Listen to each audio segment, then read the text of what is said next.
Assalamualaikum warahmatullahi wabarakatuh. Bertemu lagi dengan pembelajaran SKI kelas 5 pada hari ini.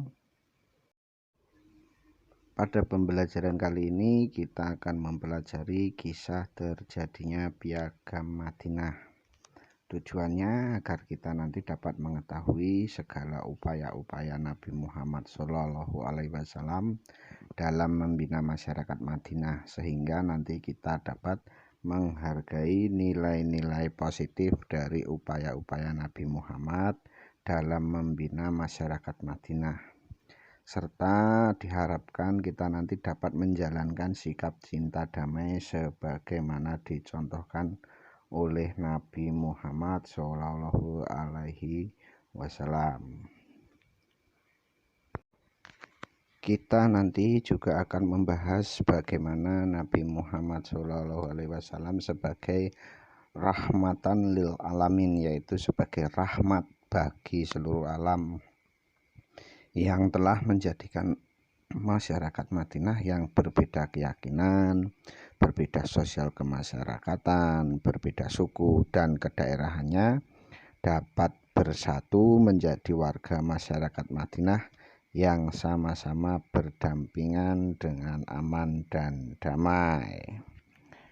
Oke, langsung saja kita ke materi. Yang pertama, upaya-upaya perdamaian dengan kelompok non-muslim di Madinah. Nah, di Madinah ini tidak hanya didiami oleh kaum muslim saja, tetapi juga dihuni oleh kaum Yahudi dan sebagian masyarakat Arab yang belum masuk Islam. Dalam masyarakat yang majemuk ini, Nabi mengajarkan saling menghormati antar pemeluk agama. Beliau mengajarkan para sahabatnya untuk tidak menyakiti dan memerangi agama lain di kota Madinah selama mereka mau hidup berdampingan secara damai. Sikap Nabi tersebut menunjukkan kemuliaan Nabi sebagai rahmatan lil alamin, sekaligus contoh sikap kenegarawanan sejati. Tetangga yang paling dekat dengan orang muslim di Madinah adalah orang-orang Yahudi. Sekalipun memendam kebencian dan permusuhan terhadap orang-orang muslim, namun mereka tidak berani menampakkannya kepada Rasulullah. Rasulullah menawarkan perjanjian kepada mereka yang intinya memberikan kebebasan menjalankan agama dan mengelola kekayaan. Kemudian tidak boleh saling menyerang atau memusuhi.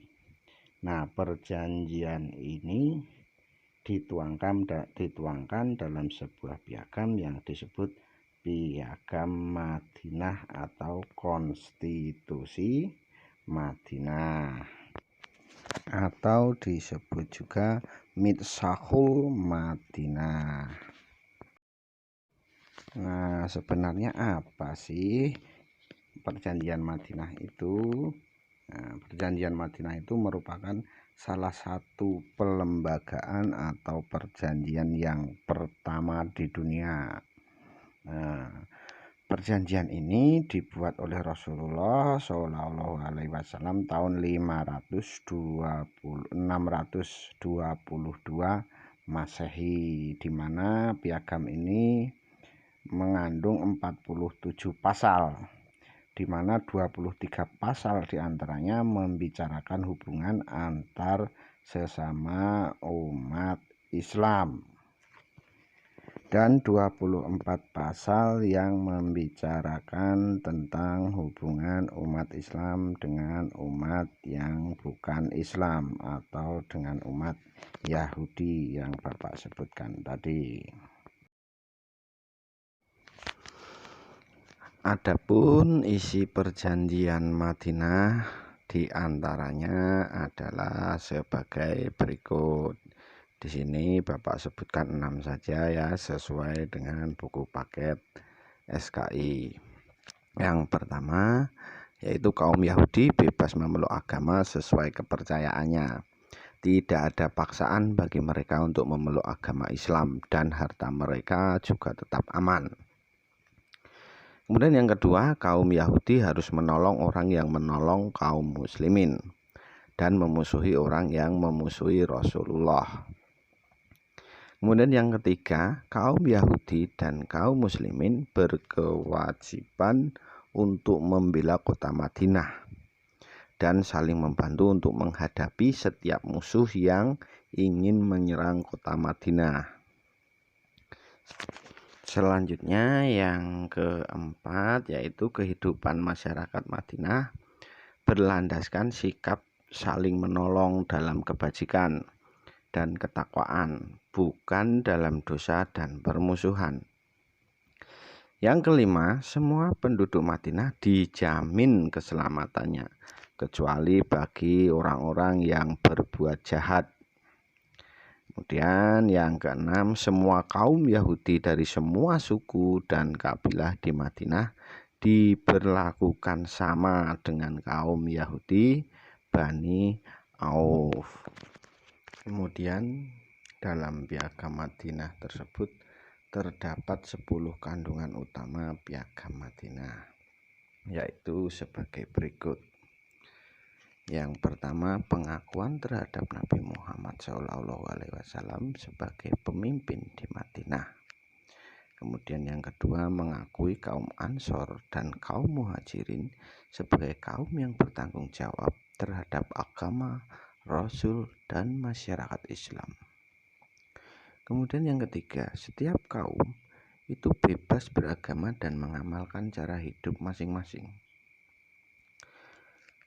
Kemudian yang keempat, orang Islam dan Yahudi bertanggung jawab terhadap keselamatan negara Madinah dari serangan musuh. Yang kelima, orang Yahudi dibenarkan hidup dengan cara mereka, serta diharuskan menghormati kaum muslimin. Yang keenam, setiap masyarakat Madinah bertanggung jawab menjaga kebersamaan dan persatuan di Madinah. Kemudian yang ketujuh, setiap orang tidak boleh menyakiti dan memusuhi orang lain atau kaum lain. Yang kedelapan, hendaklah setiap orang itu tolong-menolong dalam pembangunan ekonomi dan keselamatan negara Madinah. Kemudian yang kesembilan, setiap kaum dalam memutuskan permasalahan harus merujuk kepada Rasulullah SAW, karena beliau adalah sebagai pemimpin dari negara Madinah. Nah, kemudian yang terakhir, setiap pihak dilarang menjalin komunikasi dengan kaum musyrikin Quraisy Mekah dan para sekutunya. Kemudian yang selanjutnya, hikmah dan pelajaran dari piagam Madinah. Hikmah dan pelajaran yang bisa kita ambil dari piagam Madinah adalah bahwa Nabi Muhammad SAW telah memberikan keteladanan dan kebijaksanaan dalam mengatur tata kehidupan masyarakat yang berbeda-beda, agar mereka bisa bersatu dalam menjaga keamanan, ketertiban, dan kedamaian di negara Madinah. Nah, piagam Madinah tersebut menunjukkan sifat dan perilaku adil Nabi Muhammad SAW. Kepada siapa? Ya, kepada kaum muslimin maupun kaum yang non-muslimin di Madinah. Nah, hal itu adalah salah satu bukti bahwa Nabi Muhammad SAW diutus sebagai rahmatan lil alamin, yaitu Nabi Muhammad sebagai rahmat bagi seluruh alam. Nah, kenapa? Karena Nabi Muhammad SAW itu menjadi rahmat bagi seluruh umat manusia, bukan hanya sekedar rahmat bagi umat Islam saja, tapi umat yang non-Islam juga mendapatkan rahmatnya. Nah, seperti itu. Dengan demikian berakhir materi yang kedua ini, yaitu materi tentang perjanjian Madinah atau piagam Madinah. Untuk selanjutnya Bapak ada tugas untuk kalian semua, yaitu silahkan dikerjakan soal esai pada halaman 20.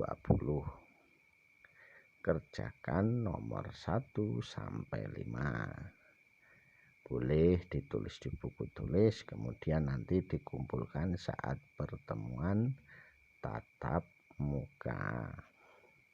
Oke, sekian dulu pertemuan kita pada kali ini. Bapak akhiri, akhirul kalam. Wassalamualaikum warahmatullahi wabarakatuh.